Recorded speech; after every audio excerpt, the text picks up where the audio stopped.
some of the challenges we're seeing in the UK renewable energy landscape? I'm joined by Jacob Milner, Corporate Development Lead at UrbanChain, to discuss how UrbanChain are unlocking the UK's renewable energy landscape. This is Marketplace Matters.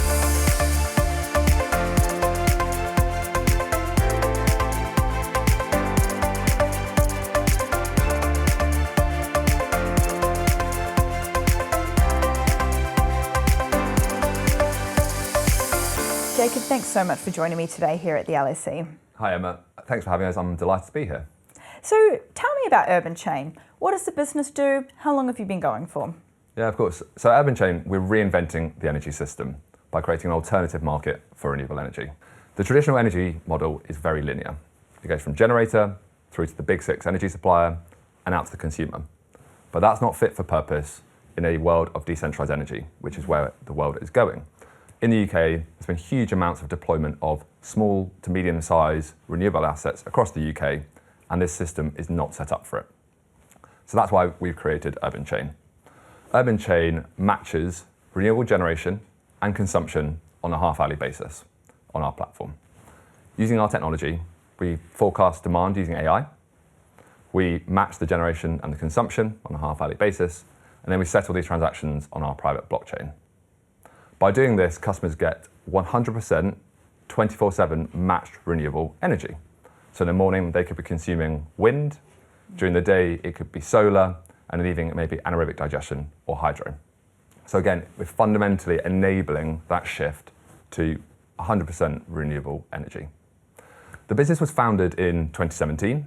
It was spun out of our founder, Sumayya's PhD from the University of Manchester. But the platform then went live in 2022. Since 2022, the business has had pretty phenomenal success.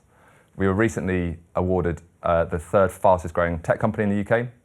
We're the fastest growing clean tech company in the UK based on the Deloitte Fast 50. And we actually won the Blue Earth Summit award from 1,100 companies, which we won in October. So we've had huge amounts of success.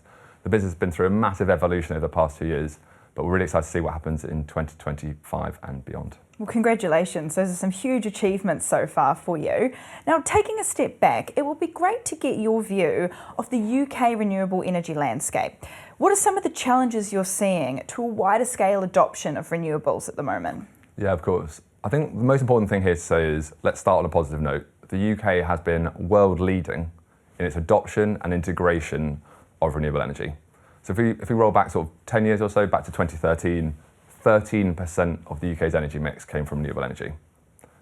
Move that forward 10 years to 2023, more than 40%, so 3 times more of our energy mix came from renewable energy. So the UK has been fantastic at the deployment and then utilisation of renewable energy. But there are some system level challenges which are preventing wider scale, sort of 60, 70, 80% adoption of renewable energy.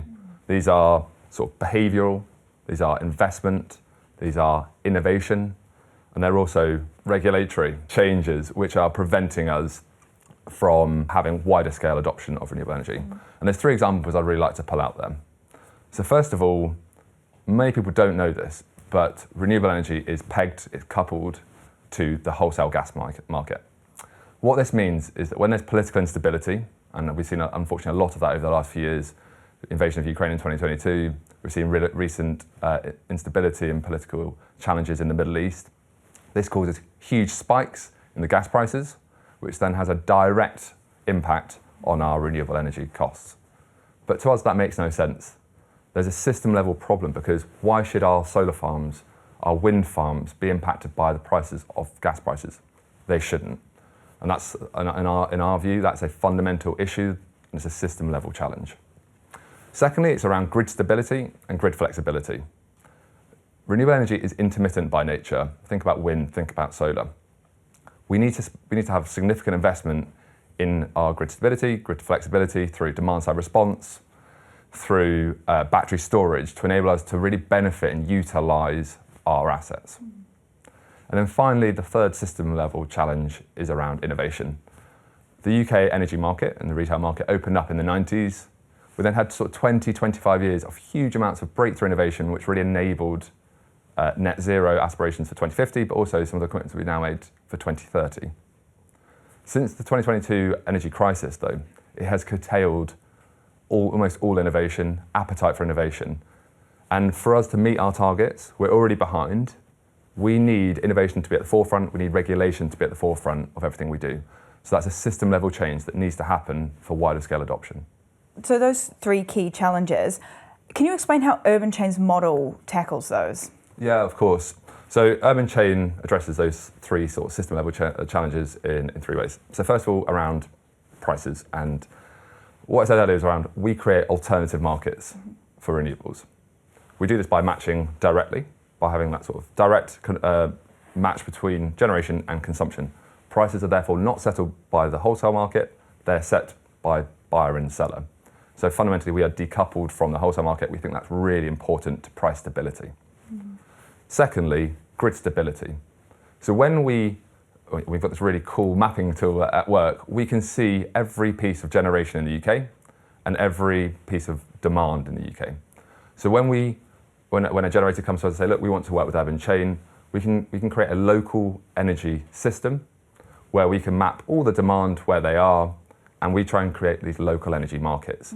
Instead of an offshore wind farm in northeast Scotland servicing a data centre, providing that renewable energy, we find generation near to where the demand is, and that fundamentally is going to be one of the biggest advantages, but also enablers of net zero. And finally, innovation.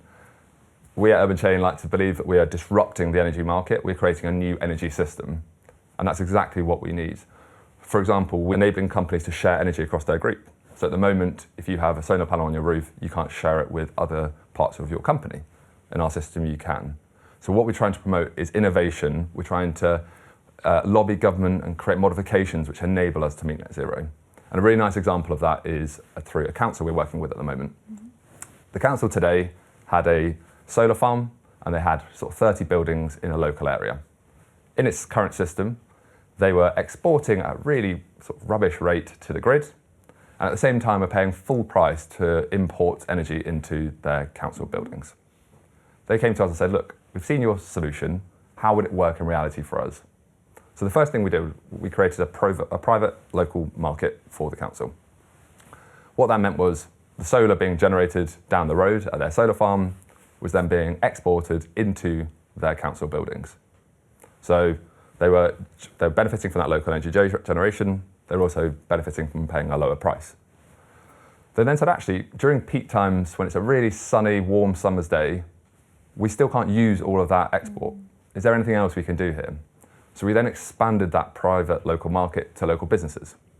Local businesses then got a discounted price rate. They're also benefiting from that wind farm or solar farm that they were driving past every day. What we're trying to do is create these local energy markets. We believe that's fundamental to solving that grid challenge and enabling wider scale adoption of renewable energy. That sounds so helpful. Thanks so much, Jacob, for explaining that. Sort of any key takeaways that you can share? Yeah, of course. So I think for me there's three calls to action here, if I may. First of all, for those who want to consume 100% green renewable energy, they want to know where that energy's come from every half an hour for their ESG reporting, and they want greater price stability. Come and have a chat with UrbanChain. We are more than happy to speak to you about your business, your portfolio, how you can create your own local energy market. For generators of renewable energy, sort of small to medium-sized scale, but also sort of at that individual level, where you may have solar panels on your roofs and want to know what you can do more with that, come and have a chat to us. We can offer longer-term contracts. We can offer, again, greater price stability. We can hopefully export that to your supply chain, for example. So we're working with a supermarket at the moment who are looking to say, actually, what can we do for our Scope 2 and Scope 3 emissions? So again, if any of this resonates with you, come and have a chat with us. And the final one here, which is really, really fundamental, which is we believe in innovation, but we also believe in collaboration. Collaboration is the only way we're going to hit net zero by 2050. And again, these recent government commitments to 2030 is even more so important. So if any of this resonates today, whether you're a partner, whether you're an investor, whether you're a business who wants to buy and source green energy, come and have a conversation with UrbanChain. We'd be delighted to have that conversation. Thanks, Jacob. Really looking forward to seeing what's to come for UrbanChain. Thanks, Emma. For more information about UrbanChain, you can visit their marketplace profile page on the London Stock Exchange Issuer Services platform. Thanks so much for watching.